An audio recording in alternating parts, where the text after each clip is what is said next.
കോൺഗ്രസ് വിമതനെ സ്വതന്ത്ര സ്ഥാനാർത്ഥിയാക്കി തെരഞ്ഞെടുപ്പ് അംഗം കൊഴിപ്പിച്ചിട്ടും പാലക്കാട് മൂന്നാം സ്ഥാനത്ത് നിന്ന് കരകയറാതെ LDF. സംഘടനാ ശക്തിയും സരിന്റെ പ്രചരണവും തുണയ്ക്കുമെന്ന ഇടതുമുന്നണിയുടെ കണക്കുകൂട്ടൽ പാലക്കാട് പാടെ തെറ്റി.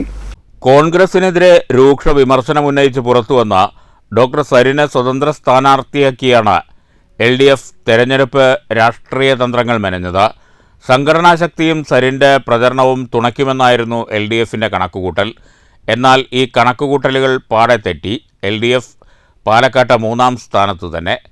കണ്ണാടി, മാത്തൂർ തുടങ്ങിയ ഇടതു സ്വാധീനമുള്ള പ്രദേശങ്ങളിൽ പോലും LDFന് വോട്ട് കുറഞ്ഞു. 14 റൗണ്ട് വോട്ടെണ്ണലിൽ ഒരിക്കൽ പോലും ഇടത് സ്വതന്ത്ര സ്ഥാനാർത്ഥി ചിത്രത്തിൽ പോലും ഇടം പിടിച്ചില്ല.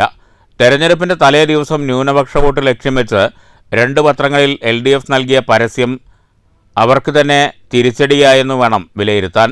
LDFന്റെ തെരഞ്ഞെടുപ്പ് തന്ത്രങ്ങൾ പൂർണ്ണമായും പരാജയപ്പെട്ട കാഴ്ചയാണ് തെരഞ്ഞെടുപ്പ് ഫലം വന്നതോടെ വ്യക്തമായത്. News bureau, Palakkad.